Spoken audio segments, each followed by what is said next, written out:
that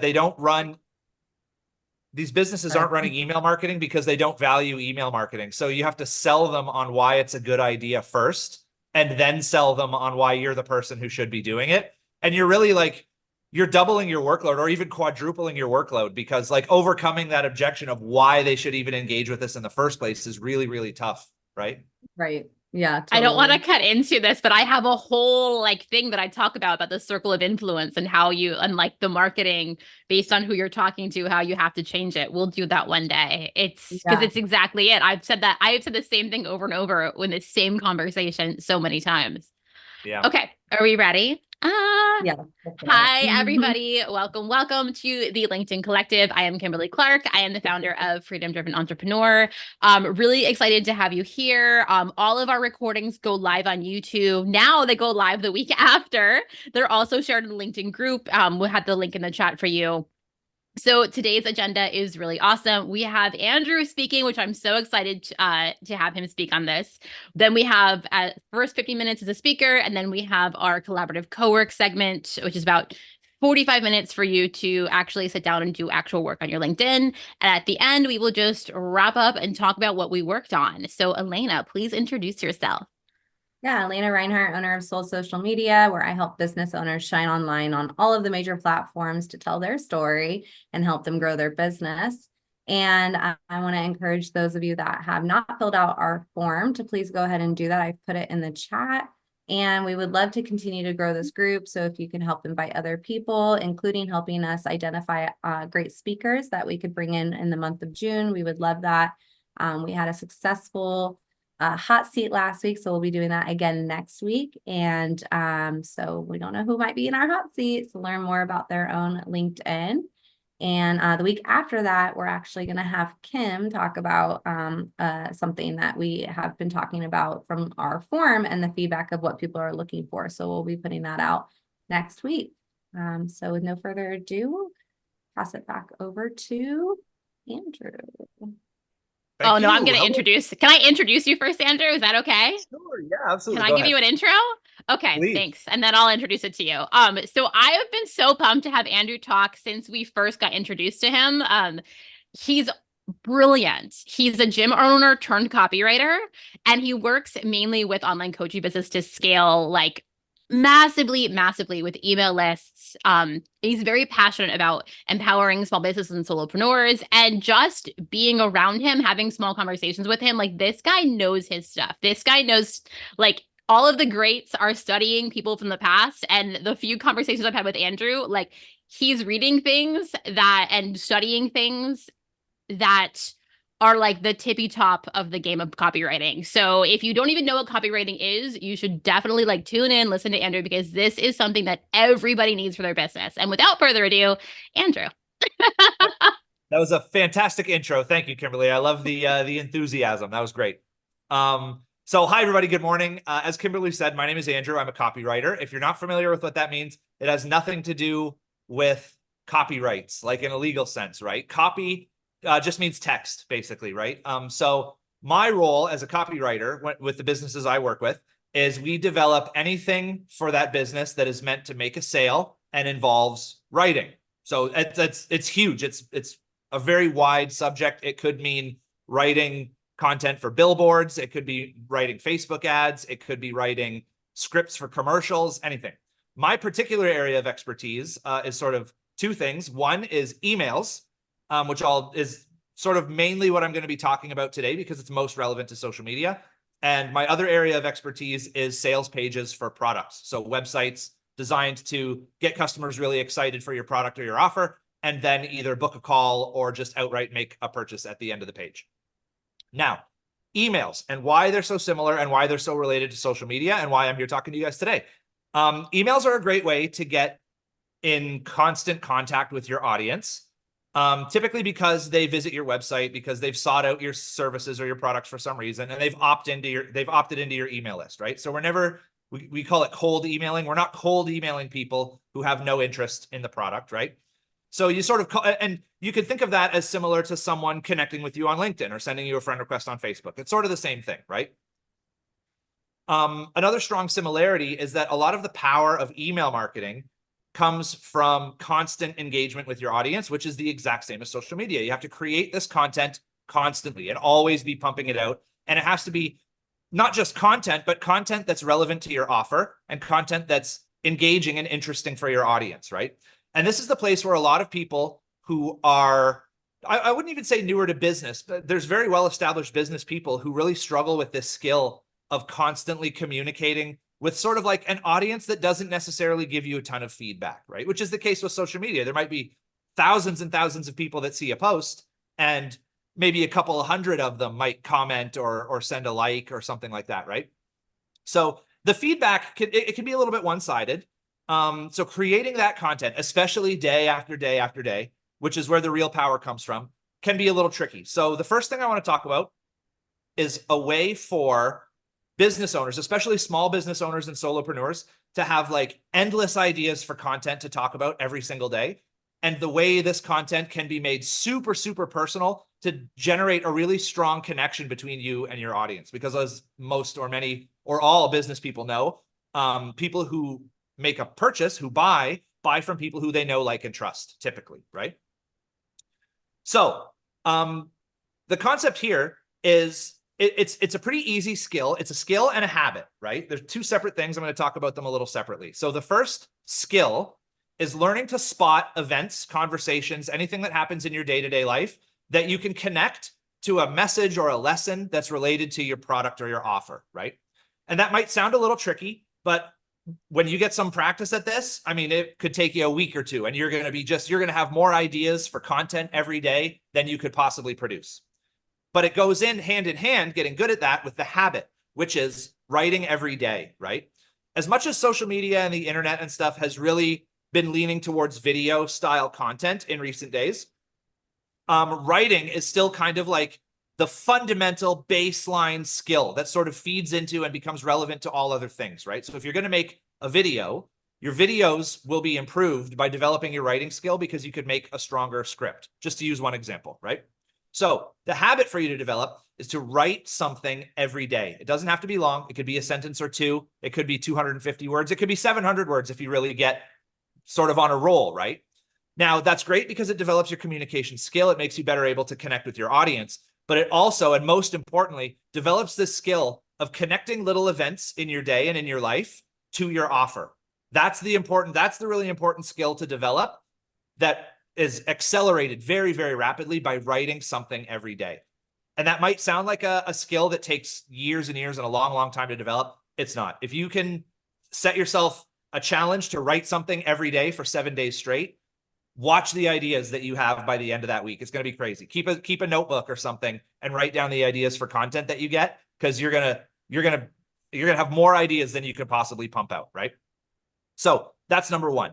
And this is especially great because giving people a little bit of an insight into your life is something that really fosters a tight, close connection, and that really serves especially solopreneurs and small businesses, companies that are sort of, the brand is the person, like myself is a great example, right? I'm just Andrew Hedges. I'm a copywriter. I'm not like super cool copywriting services or anything like that, right? So glimpses into my life really bond my audience to me, and they know me as a person more than just a business or a brand. And that's where a lot of feedback and response comes from. I book a lot of calls that way because people feel like they know me as a person, right? I think that makes sense. Now, the next thing, how am I doing for time? I don't want to run too far over. Okay, we're good. The next thing is, a lot of people get the idea that every single day their content and their idea and their topic that they're discussing has to be completely fresh, right? And that can be really overwhelming when you're thinking in a time frame of like years, because you're going to be operating your business for your whole life, hopefully, right? How do you come up with a new idea every single day? Well, the answer to that is that you don't have to. A lot of people think of their audience, because we're only really capable of imagining a certain size of number or a certain size of a population, right? I can imagine 10 people in my brain pretty clearly. I can't imagine 10 million, right? So we think of our population as our audience, as being a lot smaller than it really is. We tend to think of our audience as a crowd. It's the same 100 people standing in a room, and I'm showing them my content every day. But that's not the case. You should think of your audience as a parade. It's fresh people every day. You could post the same thing every day for 6 months, and every day somebody will see it who hasn't seen it before. And that's really important, right? So think of your audience as a parade, not as a crowd, and get comfortable with the idea of repetition. If there's a day where you have a medical emergency, or you're just too busy, or your life is just out of control and you don't have time to sit down and write, grab a piece of content from 4 months ago and post it again. There's absolutely nothing wrong with that, because like I said, every single day, somebody is going to see your content who hasn't seen it before. And I'm going to finish with one little strategy that can make the content generation process seem a lot less overwhelming. And that's this. For the first year, try to create fresh content every day as consistently as you can, right? If you have to take old reposts to fill in the gaps here and there, that's fine.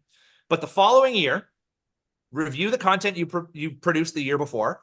The top 50%, the things that got the highest response, the top half of your posts, repost them again next year, right? Now, by doing that, you only have to create half as much content the following year, right? And if you repeat that process year over year, you're getting rid of your lowest performing ideas. You're reusing your highest performing ideas. So through that iteration, the quality of your content should go up, and the amount of content you actually have to produce goes down, because most of the things you produce are going to be reposts. By year 3, you might only have to produce a third or a quarter as much of the content that you did in year 1, just because you're recycling ideas that have really strongly resonated with your audience already. Does that make sense? Love this. Cool. I know I'm packing a lot of information in here. I'm kind of trying to talk fast so I don't run out of time. We've got a couple minutes left, so I want to open it up for any specific questions, if anybody's got anything like that. I have one, but if anybody else wants to go, please go. Okay, I'm gonna go. So because you're a copywriter and you're really good at what you do, what are your thoughts on, in general, people that use AI for their content? Okay. Where would you use it and where would you not use it? AI is a huge subject that I could talk about all day. A lot of copywriters early on, when AI was first kind of hitting the scene and the hype was at its peak, got a little scared, like that our careers would be replaced, right? But today, I mean, LinkedIn is notorious for this. You could scroll through LinkedIn and you can smell the AI content, right? Nothing kills connection, personal connection, faster, more immediately than AI generated content, right? You can always tell. People can smell it. Even people who aren't marketers, business people, or copywriters just know. And even if they don't consciously know, they disengage from that content subconsciously, right? So no connection is built with directly AI generated content.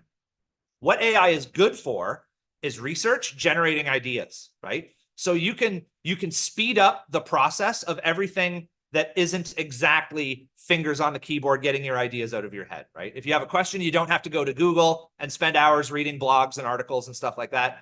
AI tools can really help you speed up that research process and also generating ideas. So true. Yeah. I think it was great when it first came out. But I think people quickly figured out, now you can see it. Like you said, they could smell it.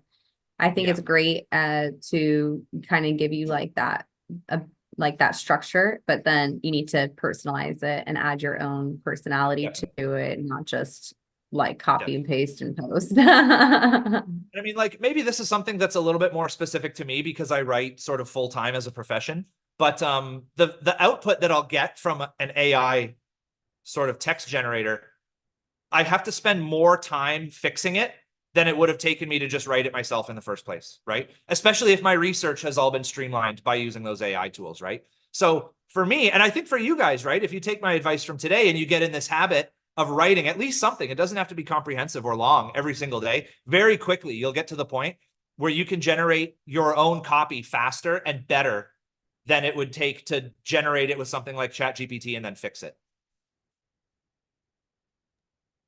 Excellent. Thank you so much. Try recording yourself having a passionate conversation. Yeah, that's a great tip, actually. There's a client I'm working with right now who's developing a training course. It's like a financial related offer. And he struggles to put his words down in writing, but he's a very good and very passionate and very eloquent speaker. So he's got a headset with a microphone and he just talks into it and it transcribes his words right onto his computer. There's tons and tons of tools that do that. And that works great for him because that's the way that he can communicate most sincerely and most passionately with his audience, right? And that's what it's all about. If it's about communicating and fostering that personal connection, then the way you communicate best is the way you should go, right? So yeah, to Kimberly's message here in the chat, if you're more comfortable speaking, speak and use something to transcribe that into writing. And we should always write the way we speak anyway. So that really is a great shortcut. I love that. I have kind of a follow-up question. I know we're kind of running on time, so if anybody wants to start working on their LinkedIn's, go for it. But you know, as somebody who does social media professionally, and obviously we do use AI, you know, and we try really hard to take and add personality to our copy. But you know, for somebody like a client, like a lot of times, like they will come to us about brand voice, you know, well, how are you going to capture our brand voice? So do you have any thoughts and input on just, you know, when you have to take that next step of like really figuring out what is your brand voice so that you can, you know, essentially outsource the copy, like, especially since you do it professionally, how do you make sure that all your clients' copy doesn't sound the same? Yeah, so that's one of the big skills of copywriting, you know, like using impactful terminology and speaking about emotions more than facts to generate this connection and everything is sort of like the fundamental things that a lot of people know about generating copy for marketing purposes. But the thing that's really hard, especially if you're working with in an agency setting like that, or like myself as a freelancer, is, yeah, as you say, learning to develop a voice other than your own. It's almost like an actor has to speak as another person, right? That can be really tough. That's a thing. Partly that just comes with time. It's just a skill that you develop as you go on in the career. But that's actually another thing that AI can be quite helpful with. I like to, when I first do an onboarding session with new clients, I like to collect writing samples from them. And oftentimes this could be like the about page on their website is a really good example that a lot of small business owners and solopreneurs have written themselves, kind of sometimes in their own voice, sometimes not. But the point is, find something that they have written that's a good example of their own voice, feed that into AI and tell it to analyze it and give you its observations about the voice and the writing style that they use. And that can be a really good shortcut to sort of identify, you know, a really good obvious example is like, do they curse? Like, do they swear when they talk, right? Like some people really do all the time and some people never ever do, you know?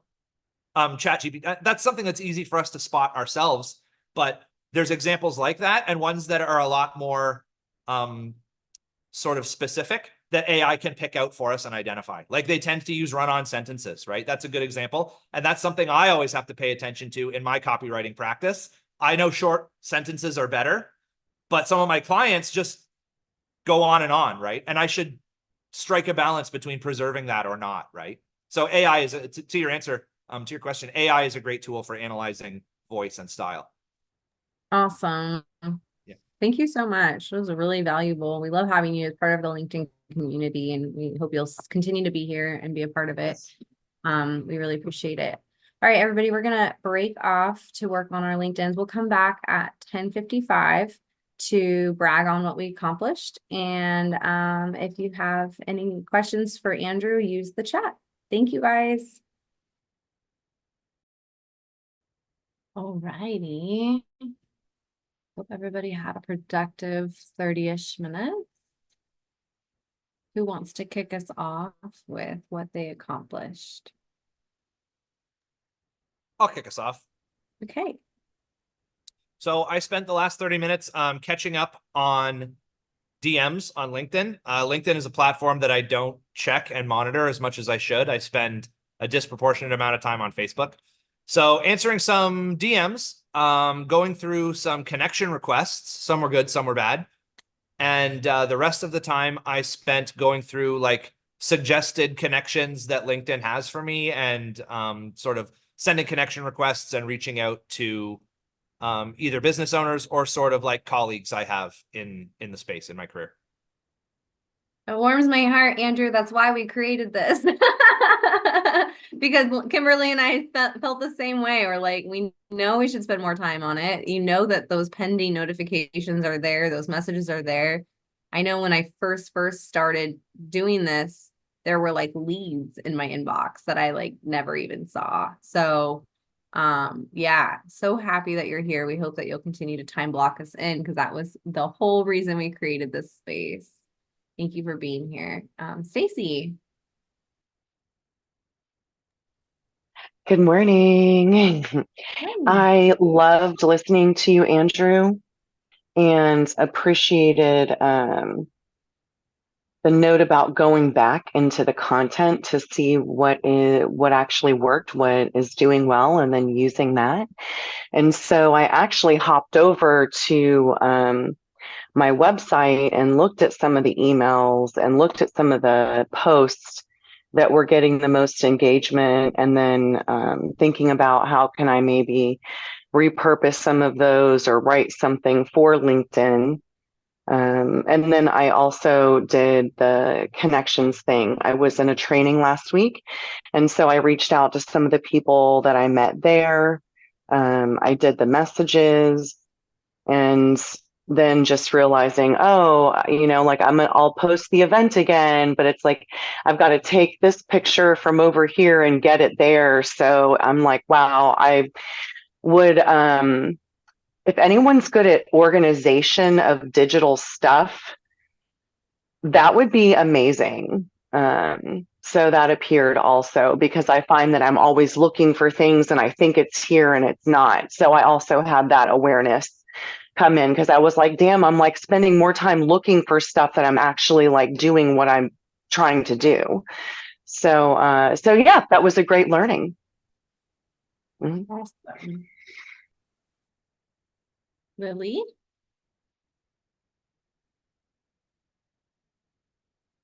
Good morning, everyone. I am on a 30-day streak of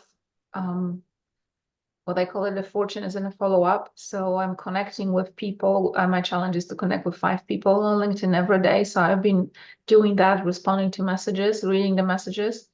And I'm also constructing a post about the different styles of being a business owner, visionary versus implementer, and how that impacts the way you run your business. So I'm finishing it up, adding images right now for the post, and newsletter probably will be a newsletter on my LinkedIn.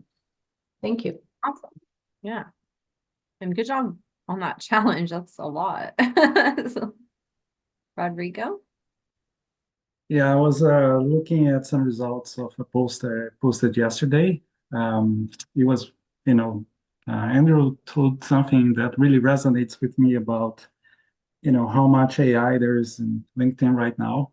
I wrote something, a personal story, and I wrote it directly to a target audience here in Montreal in French, and the thing went viral. I think it was like 500 impressions in couple hours or something like that. I never got anything like that before. And that kind of like, it's obvious when someone tells you, so it's kind of like encourages me to, be more authentic in my writing, which I love. So I spent a little bit of time scrolling through my feed, and Andrew, you are totally on on the ball here because there's so much AI stuff all over the place. And I only could see one person that is kind of like using really, captivating stories, and the engagement is much bigger than, just the, mumbo jumbo that they put together with AI. So, okay, learned something new today. Really appreciate this conversation and the talk that we had today. So yeah. And it kind of goes hand in hand with what we were talking about last week with Lily too, because, personal stories, but real photos too. People don't want to see some stock photo, fake, whatever, they want to see your real photos. And we do use a lot of AI for my content. But the ones that are real photos still get better engagement than if you just, use something fake. Awesome. Kimberly, what did you get done? So I spent the whole time writing this story that I've had in my brain since last week. And now I'm at the point where I'm gonna need to just tie it to my core messaging. So like I'm almost there. I'll probably spend another like 2 hours trying to get that down because I like write it and then I go back and I like read when I write something, I read it out loud to myself and then I go back and change it because I need it to sound like me. I'm like a weirdo. And in the meantime, I also when I was engaging before I started to write this, I think you guys, it was like 2 weeks ago, I accidentally hopped onto a live, it was like a clubhouse. It was like an audio live on LinkedIn. And so I saw a post from the guy who had been on there and I just connected with him just randomly because I liked the live and had an interesting random conversation with him. So unintentionally connecting and engaging, but with like a really high profile person who probably would be awesome in my network, but I have no end game. So I'm just shooting the shit with him. Sweet. I'm excited to see that. I feel like you've always done a good job of putting really personal, like doing a good job of sharing the personal side too. I've been studying copywriting and storytelling for years because I know how important it is in marketing. And that is like the one thing that you can't copy. Like nobody else can be you. And I have some, as I'm embracing my weirdness, like I'll share with y'all real quick. The story I'm telling is how I learned how to back up a trailer by a redneck in a mud park. So I think it's going to be a little bit bold to put this on LinkedIn and I'm going to put a pretty bold picture with it, but we'll see how it goes. Great. Make sure to share it in the LinkedIn group so we can also give you love on it. I want to just share one last quick thing. I was in what Andrew's talking about today and looking at what's trending and what's doing well of your content. I went and looked at my analytics and tools through the dashboard on LinkedIn. If you're logged in, you should be able to just go to it by linkedin.com/dashboard. And then there's a section that says ideas for your next post. And so it's based on like who you are. And it's kind of almost like what Rodrigo did an amazing training on about, collaborative articles, but it's just to give you ideas for posts that, would actually do well based on like other things you posted, your work experience and stuff like that. So check that out for yourselves to give you some ideas on what maybe you'll post about. So the URL is linkedin.com. linkedin.com/dashboard. Okay. Yeah. Awesome. Yeah. And Andrew, we would love to have you come back and be a speaker again in June. So thank you so much for being here again. And we'll see you guys all next week. See you.